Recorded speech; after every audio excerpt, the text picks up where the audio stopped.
Quaid Azam, Part 412, and I read a note written by Field Marshal Sir C. Auchinleck.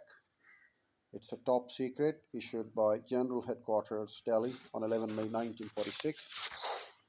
It continues. Her weakness, Pakistan's weakness, in respect of communication. Yes, with railways and roads running towards her eastern and western frontiers, Pakistan will have a communication link.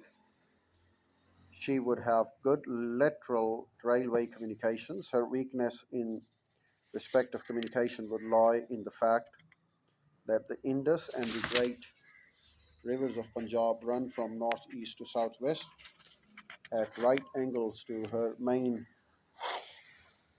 arteries of communication, and because she bridges over them, uh, because the bridges over these rivers are very few and far between and vulnerable to air attack. This advantage would probably outweigh in modern war any advantage which these rivers might confer on lines of defense.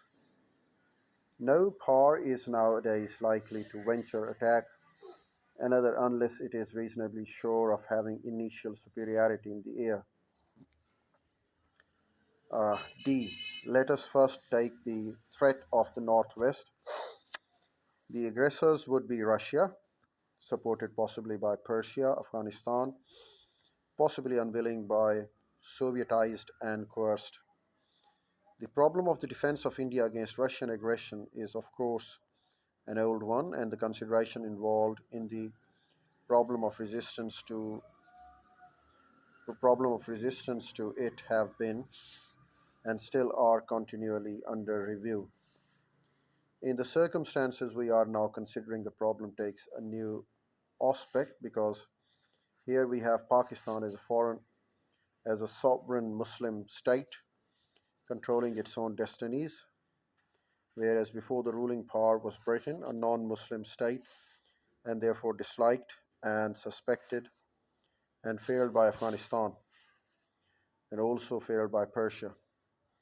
This change of affinities may, it is true, the case the problem of defense of the western frontier of Pakistan to a considerable extent, but in view of the well-known powers of infiltration and seduction possessed by Soviet Russia, it would be unwise to rely on it as a permanent solvent of the defense problem.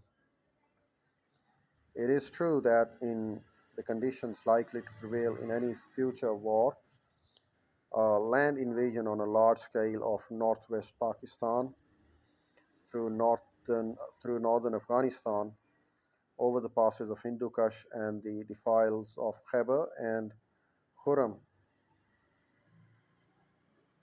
are is most improbable. Any land offensive against Pakistan from the west is likely to be made via Kandahar against Quetta and Bolan Pass, with the object of serving the railways leading from Karachi into the interior country and thus depriving its armies and air forces of their only resources of supply, munitions of war. It is true that communications leading from Russia to Kandahar and beyond it are as yet underdeveloped, and that their development would take time and could not pass unnoticed. Nevertheless, given proper preparation, a rapid advance by mechanized and armored forces supplied partly by air is not an impossibility, as was proved in the campaigns in the Libya in the recent war. Quetta is connected with the rest of Pakistan by a single line of railway running through a narrow defile, extremely vulnerable to air attack, besides being liable to periodic interruption by flood and earthquakes.